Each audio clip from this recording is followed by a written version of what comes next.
વિચારો આપ સૌ સમક્ષ મૂકશે.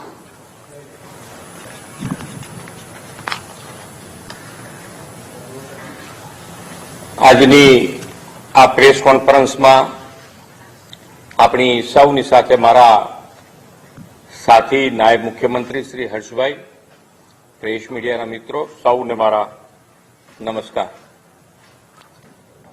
કોંગ્રેસના રાષ્ટ્રીય અધ્યક્ષ મલ્લિકાર્જુન ખડગે ગુજરાતના લોકો વિશે જે નિવેદન કર્યું છે તે અત્યંત આપત્તિજનક અને દુર્ભાગ્યપૂર્ણ છે. તેમણે આ નિવેદન કરીને 6.5 કરોડ ગુજરાતીઓનું તો અપમાન કર્યું જ છે, સાથે સાથે પૂજ્ય મહાત્મા ગાંધીજી અને સરદાર સાહેબની પાવન ધરતીની ગરિમાને પણ ઠેસ પહોંચાડી છે. તેમનું આવું શરમજનક નિવેદન સ્પષ્ટ કરે છે કે વડાપ્રધાન શ્રી નરેન્દ્રભાઈ મોદીના નેતૃત્વમાં ભાજપની વિકાસની રાજનીતિને મળી રહેલો વ્યાપક જન સમર્થનથી કોંગ્રેસ પોતાની અસુરક્ષિત મહેસૂસ કરી રહી છે. ગુજરાત અને ગુજરાતીઓ વિરુદ્ધની કોંગ્રેસની આ માનસિકતા આજકાલની નથી પણ વર્ષોની છે. દેશની એકતા અને અખંડિતતાના શિલ્પી સરદાર સાહેબને ભારત રત્ન ન આપીને તેમની પણ કોંગ્રેસે ઉપેક્ષા કરી હતી. જ્યારે વડાપ્રધાન શ્રી મોદી સાહેબના નેતૃત્વમાં સરદાર સાહેબની વિશ્વની સૌથી ઊંચી પ્રતિમાનું નિર્માણ થઈ રહ્યું હતું, તેમાં પણ અડચણો ઊભી કરવાનો પ્રયાસ કર્યો હતો. સરદાર સાહેબના વિઝનથી શરૂ થયેલા સરદાર સરોવર ડેમના કામને અટકાવવાનું પાપ પણ કોંગ્રેસની સરકારે કરીને વર્ષો સુધી નર્મદાના નીર ગુજરાતને મળતા અટકાવ્યા હતા. આવા તો અનેક અન્યાયો કોંગ્રેસ વર્ષો સુધી ગુજરાત અને ગુજરાતીઓ સાથે કરતા આવ્યા હતા. તે સમયની કોંગ્રેસની કેન્દ્ર સરકારે રાસાયણિક ખાતરની અપાતી સબસિડીમાં કાપ મૂકીને ખેડૂતોને કરોડોનું નુકસાન કર્યું અને રાસાયણિક ખાતરની ફાળવણી પણ અન્યાયનો સિલસિલો ચાલુ રાખ્યો હતો. ખેડૂતોનો મબલક કમાણીની આશા હતી ત્યારે રાતોરાત કેન્દ્ર સરકારે કપાસની નિકાસબંધી ફરમાવી અને ગુજરાતના ખેડૂતોને મોટું નુકસાન વેઠવાનો વારો આવ્યો હતો. વાયબ્રન્ટ સમિટ મારફતે ગુજરાતમાં રોકાણ માટે આવતા ઉદ્યોગો પણ ઇન્કમ ટેક્સની નોટિસો ફટકારવામાં આવતી અને ગુજરાતમાં રોકાણ ન આવે તેવા પેંતરા કોંગ્રેસ કરતી હતી. કેન્દ્રીય નીતિ નિયમના કારણે ગુજરાતને કોલસો દૂરના રાજ્યોમાંથી મોંઘા ભાવે ખરીદવો પડતો હતો. ગામે ગામ ગેસની પાઇપલાઇન નાખવાની કામગીરીમાં પણ તે સમયની કોંગ્રેસની સરકારે રૂકાવટ ઊભી કરી હતી.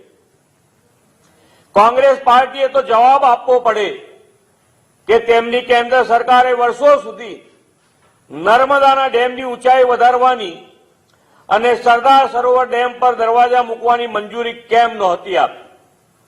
આદરણીય શ્રી નરેન્દ્રભાઈએ વડાપ્રધાન તરીકેના સેવા દાયિત્વ સંભાળ્યાના 17 જ દિવસમાં ડેમના દરવાજા મૂકવાની મંજૂરી આપી અને છેક કચ્છ સુધી નર્મદાના નીર પહોંચાડ્યા છે. આદરણીય શ્રી નરેન્દ્રભાઈએ ગુજરાતને કોંગ્રેસની કેન્દ્ર સરકાર દ્વારા થઈ રહેલા સતત અન્યાયની સામે જીત ઝીલીને રાજ્યના મુખ્યમંત્રી તરીકે ગુજરાતની અવિરત વિકાસ યાત્રાને આગળ ધપાવીને ગુજરાતને દેશનું રોલ મોડેલ બનાવ્યું છે.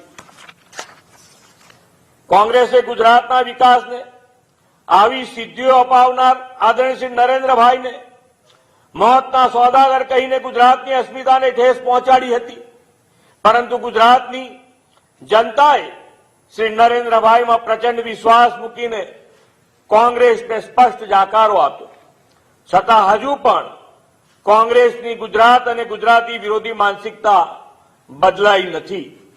આદરણીય શ્રી મોદી સાહેબના વડાપ્રધાન બન્યા બાદ પણ કોંગ્રેસ પાર્ટીએ 50થી વધુ વખત અપશબ્દો કહ્યાના અનેક કિસ્સાઓથી આપ સૌ વાકેફ છો.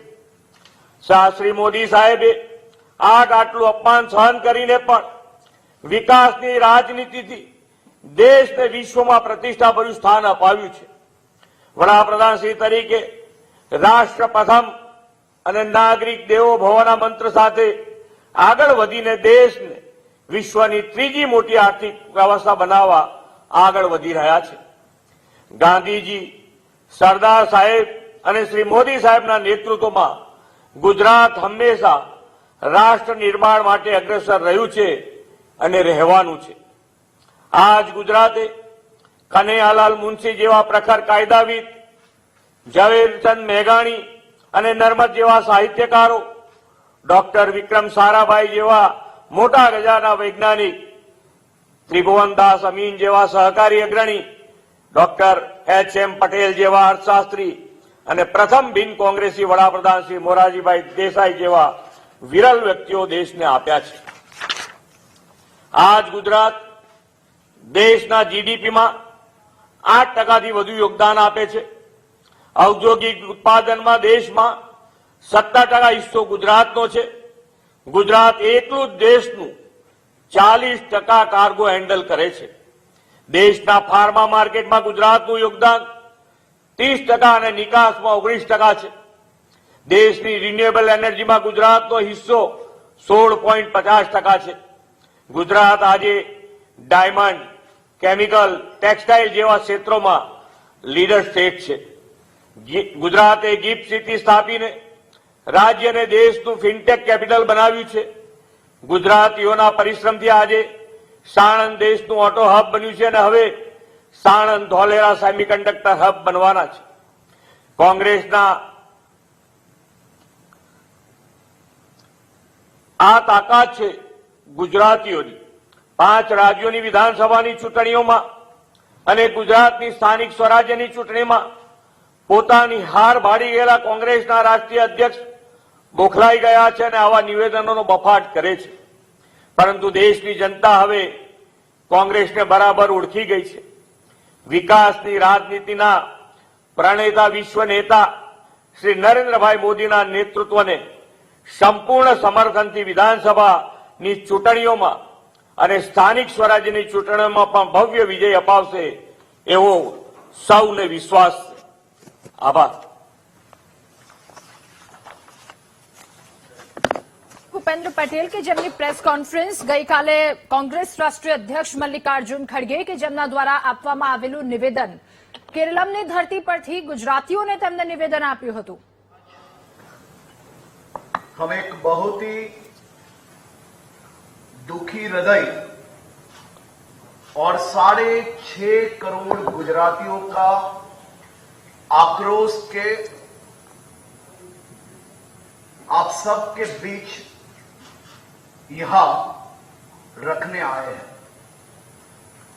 राजनीति में वैचारिक मतभेद हो सकते हैं, लेकिन किसी भी राज्य के सभी नागरिकों को अपमान करना, अपनी बौद्धिक क्षमताओं पर सवाल उठाना, ये केवल अशोभनीय नहीं है, बल्कि ये कांग्रेस की संपूर्ण बीमार मानसिकता बयां करती है. आज ये बयान हर उस गुजरातियों का अपमान है जिसने अपनी सूझबूझ में पूरी जिंदगी दुनिया में भारत का नाम रोशन किया है. अगर आप कांग्रेसियों के बयानों का इतिहास पे थोड़ा गौर करोगे तो समझ आएगा कि इन लोगों के डीएनए में खास करके गुजरात और गुजरातियों के प्रति किस प्रकार का जहर भरा हुआ है. ये जिस प्रकार से मुख्यमंत्री जी ने कहा, यह पहली बार नहीं है कि कांग्रेसियों ने गुजरात और गुजरातियों का अपमान किया। यह उनकी मानसिकता है। वो जब जब मौका मिलेगा, जब जब कोई भी राज्य में चुनाव आएगा, हर वक्त गुजरात और गुजरातियों को गाली देके उनका चुनाव प्रचार की वो शुरुआत करते हैं। खड़गे जी ने केवल गुजरात पर सामान्य टिप्पणियां नहीं की है, ये सोचा समझा अपमान है। 6.5 करोड़ गुजरात वासियों को उन्होंने निशाना बनाया है।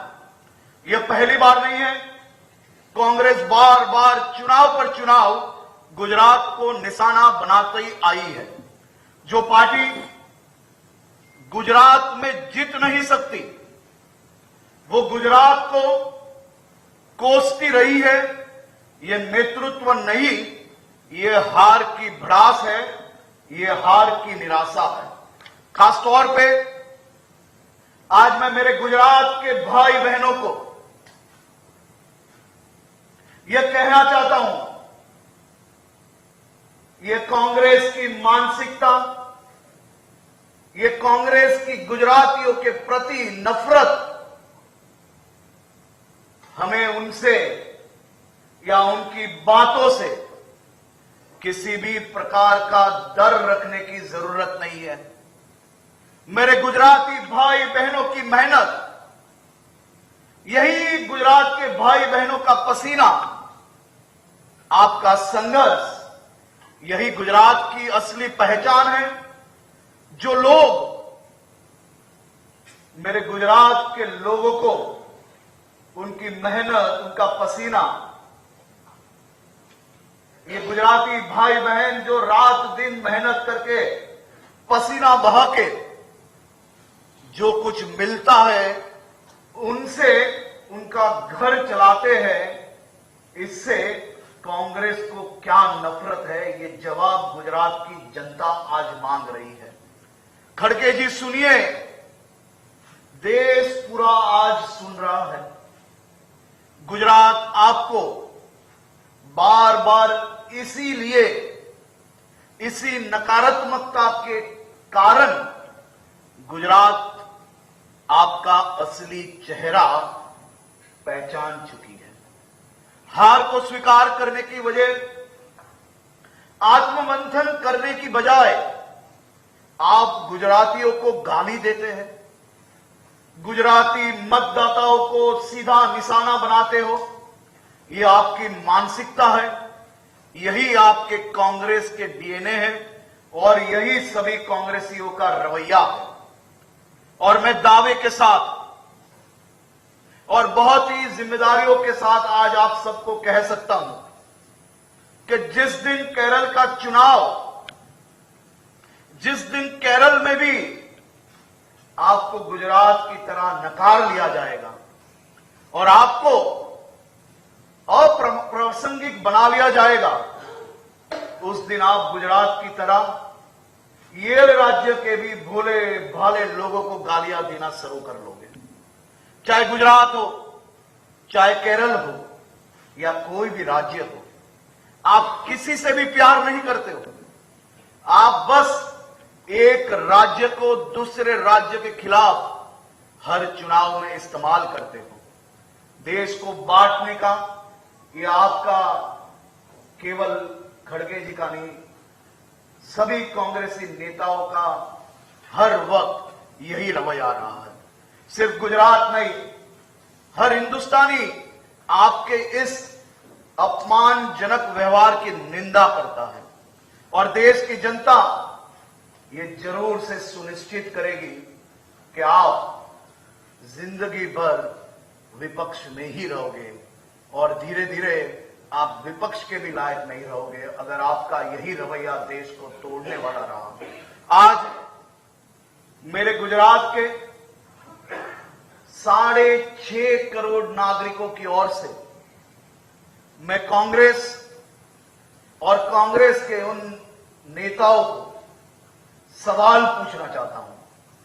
खड़गे जी, गांधी और पटेल की इस पावन धरती को अपमानित करने वक्त क्या आपके मन में एक पल भी शर्म नहीं आई? खड़गे जी, इनका जवाब दें। जब तक गुजरात में कांग्रेस जीतती रही तब तक गुजरात के लोग होशियार थे, गुजरात के लोग अच्छे थे। जब कांग्रेस के लोगों को गुजरात के नागरिक पहचान गए, एक के बाद एक चुनाव में आप हारते गए, तो यही मेरे गुजरात के नागरिक मूर्ख हो गए। यही मेरे गुजरात के मेहनती, रात दिन काम करने वाले लोग मूर्ख और अनपढ़ हो गए। कांग्रेस इसका जवाब दे। क्या मेरे गुजराती भाई बहन दिन रात मेहनत करके देश का नाम रोशन कर रहे हैं? क्या उनकी यह सफलता आपकी सबसे बड़ी तकलीफ है? हर चुनाव में कांग्रेस गुजरात को निशाना क्यों बनाती है? हर बार गुजरातियों को गालियां क्यों देते हो? आखिर इस नफरत की जड़ क्या है? खड़गे जी, आज आप ये बता दो। क्या इस बयान और यह बयान आपका पूरी तौर से व्यक्तिगत है? क्या यह बयान आपको राहुल गांधी ने लिख के दिया है या गुजरात कांग्रेस के उन नेताओं ने लिख के दिया है जो गुजरात में आने वाले दिनों में आ रहे चुनावों में हार देख गए हैं? खड़गे जी, गुजरात की जनता आपसे जवाब मांगती है। गुजरात की जनता पूरी तरह से कांग्रेस का हिसाब करेगी। गुजरात की जनता आपको माफ नहीं करेगी। गुजरात ये जवाब मांग रहा है और मैं ये आशा रखता हूं कि मेरे 6.5 करोड़ गुजरातियों की भावनाओं पे ठेस पहुंचाने वाले ये कांग्रेसी नेता कांग्रेस कार्यालय से बाहर आके गुजरात की जनता को माफी मांगे। बहुत बहुत आभार।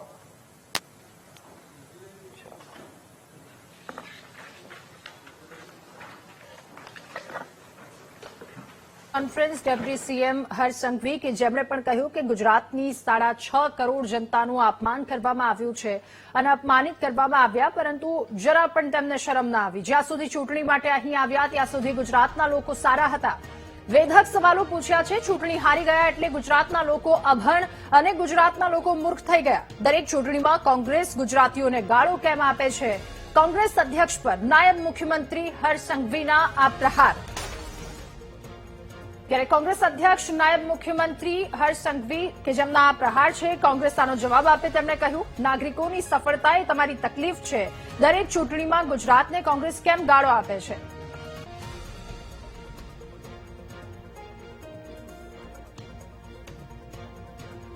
ત્યારે મુખ્યમંત્રી ભૂપેન્દ્ર પટેલ કે જેમની પ્રેસ કોન્ફરન્સ અને જેમણે પણ કેટલાક સવાલો પૂછ્યા છે, ગુજરાતના મહેનતુ લોકો છે અને મહેનતુ લોકો પર આ રીતના સવાલો શા માટે ઉઠાવવામાં આવ્યા? ગુજરાતની જનતાને નિરક્ષર કહેવામાં આવ્યા અને ત્યારબાદ આ પ્રેસ કોન્ફરન્સ કરવામાં આવી છે। કેટલીક પ્રતિક્રિયાઓ ત્યારબાદ સામે આવી છે। ખડગેના નિવેદન પર હવે ઘમાસાણ મચ્યું હોય પ્રકારની સ્થિતિ। કેરળની ધરતી પરથી કોંગ્રેસ રાષ્ટ્રીય અધ્યક્ષ મલ્લિકાર્જુન ખડગે કે જેમણે નિવેદન આપ્યું હતું, ગુજરાતની જનતા નિરક્ષર હોવાનું તેમના દ્વારા કહેવામાં આવ્યું હતું અને ત્યારબાદ આ વાતને લઈને ગુજરાતીઓમાં ભારોભાર રોષ જોવા મળી રહ્યો છે।